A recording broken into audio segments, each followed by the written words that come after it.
ఈరోజు నెల్లూరు జిల్లా కాంగ్రెస్ పార్టీ కార్యాలయం ఇందిరా భవన్లో స్వర్గీయ రాజీవ్ గాంధీ గారి 35వ వర్ధంతి సందర్భంగా ఇక్కడికి విచ్చేసినటువంటి కాంగ్రెస్ పార్టీ శ్రేణులకు అదేవిధంగా మీడియా మిత్రులందరికీ కూడా ధన్యవాదాలు. రాజీవ్ గాంధీ గారు ప్రధానమంత్రిగా ఉన్నప్పుడు ఐటీ విప్లవం అంటే ఇన్ఫర్మేషన్ టెక్నాలజీకి సంబంధించి ఈ దేశంలో పునాదులు వేసినటువంటి వ్యక్తుల్లో రాజీవ్ గాంధీ గారు ప్రముఖులు. ఈరోజు ఈ భారతదేశం ఇన్ఫర్మేషన్ టెక్నాలజీలో కావచ్చు, సాఫ్ట్వేర్ రంగాల్లో కావచ్చు ఇంతలా ఉందంటే ఆనాడు కాంగ్రెస్ పార్టీ తీసుకున్న నిర్ణయాలు. అదేవిధంగా పంచాయతీరాజ్ వ్యవస్థలో సంస్కరణలు తీసుకొచ్చి 73వ 74వ రాజ్యాంగ సవరణలతో సర్పంచులకు అధికారాలు ఉండాలి అని సర్పంచులకు అధికారాలు కల్పించినటువంటి వ్యక్తి కూడా రాజీవ్ గాంధీ గారే. ఈరోజు 18 ఏళ్లకి ఓటు హక్కు కావచ్చు, 21 సంవత్సరం నుంచి 18 ఏళ్ళకి తగ్గించింది కూడా రాజీవ్ గాంధీ గారి హయాంలోనే యువకులకు ఓటు హక్కు కల్పించింది. అదేవిధంగా స్థానిక సంస్థలకు సంబంధించి 33% మహిళలకు రిజర్వేషన్లు ఉండాలని నిర్ణయాలు తీసుకునేది కూడా రాజీవ్ గాంధీ గారి హయాంలోనే అనేటటువంటి విషయం ఈరోజు దేశ ప్రజలందరూ కూడా గుర్తుపెట్టుకోవాలి. ఈరోజు మహిళా రిజర్వేషన్స్ సంబంధించి బీజేపీ వాళ్ళు మన పార్లమెంట్లో ఏ విధంగా డ్రామాలు ఆడారో దేశ ప్రజలందరూ చూశారు. మహిళా రిజర్వేషన్స్ సంబంధించి చట్టసభల్లో ఒక బిల్లు ఆల్రెడీ పాస్ అయిన తర్వాత దానిని జనగణన తర్వాత మేము అప్లై చేస్తామని చెప్పి దానికి పక్కన పెట్టి మళ్ళీ డీలిమిటేషన్ బిల్లుని మహిళా రిజర్వేషన్లకు ముడిపెట్టి మళ్ళీ బిల్లు తీసుకురావడం జరిగింది. కాబట్టి ఈరోజు కాంగ్రెస్ పార్టీ ఆలోచనలు కానీ ఈ దేశ నిర్మాణంలో కాంగ్రెస్ పార్టీ చేసినటువంటి సేవలన్నీ కూడా ఈరోజు ఆ పునాదుల మీద ఈరోజు దేశం పటిష్టంగా ఉందనేటటువంటి విషయం గుర్తుపెట్టుకోవాలి. ఈరోజు నరేంద్ర మోడీ గారు మొన్న మాట్లాడుతూ బంగారం కొనొద్దు, విదేశాలకు వెళ్ళొద్దు, పొదుపు మంత్రం చెప్పించారు.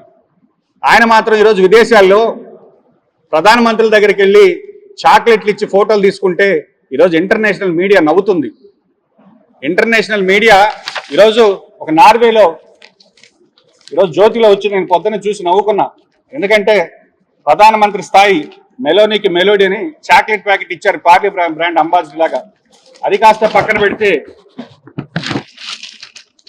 అది కాదు ఈ పేపర్లో ఉంది. అది కాస్త పక్కన పెడితే ఒక కార్టూన్ వేశారు నరేంద్ర మోడీ గారి మీద. ఇంటర్నేషనల్ మీడియా కార్టూన్స్ వేసుకుంటుంది. అది కూడా మన పేపర్లో రావడం చూసి నవ్వుకోవాల్సి వస్తుంది. కాబట్టి ఈరోజు దేశ సార్వభౌమాధికారాన్ని మొత్తాన్ని కూడా పణంగా పెట్టి ఈరోజు అమెరికా దగ్గర తల వంచుకొని అమెరికా ట్రేడ్ డీల్ కావచ్చు, అదేవిధంగా క్రూడ్ ఆయిల్ ఇంపోర్ట్స్ ఎక్స్పోర్ట్స్ మీరు ఏ దేశం నుంచి కొనాలనేది కూడా ఈరోజు అమెరికా నిర్ణయించబట్టే ఈరోజు దేశం ఈ స్థితిలో ఉంది. ఆనాడు కాంగ్రెస్ పార్టీ క్రూడ్ ఆయిల్ నిల్వలు దేశ అత్యవసర పరిస్థితులు ఏర్పడినప్పుడు కనీసం 90 రోజులు క్రూడ్ ఆయిల్ నిల్వలు ఉండాలని కాంగ్రెస్ పార్టీ అప్పట్లోనే దానికి సంబంధించినటువంటి ఏర్పాట్లు చేసి క్రూడ్ ఆయిల్ నిల్వలు ఎప్పుడు కూడా 90 రోజుల కన్నా కూడా యుద్ధాలు వచ్చినా ఎటువంటి ఎమర్జెన్సీస్ వచ్చినా కూడా 90 రోజులు దేశానికి మొత్తానికి సరిపడా నిల్వలు ఉండాలని చెప్తుంటే ఈరోజు కనీసం 10 రోజులు కూడా లేవు. ఈరోజు గ్యాస్ సిలిండర్లు ఇప్పటికీ కూడా క్యూల్లో ఉంటున్నారు. కాబట్టి దేశాన్ని గతంలో కాంగ్రెస్ పార్టీ ఉన్నప్పుడు ఈ దేశం యొక్క అప్పులు ఎంత, ఈరోజు అప్పులు ఎంతో ఒకసారి బేరీజ్ వేసుకోవాలి. గతంలో డాలర్కి రూపాయికి ఉండేటటువంటి మారకం విలువ ఎంత, ఈరోజు 96 రూపాయలకి డాలర్ యొక్క రేటు పెరిగిపోయింది.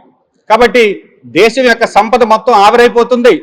దేశ రక్షణకు సంబంధించినటువంటి విషయాల్లో వెనకబడుతున్నాం. ఇవన్నీ కూడా ఒకసారి దేశ ప్రజలు ఆలోచించాలని కాంగ్రెస్ పార్టీ పక్షాన కోరుకుంటున్నాం.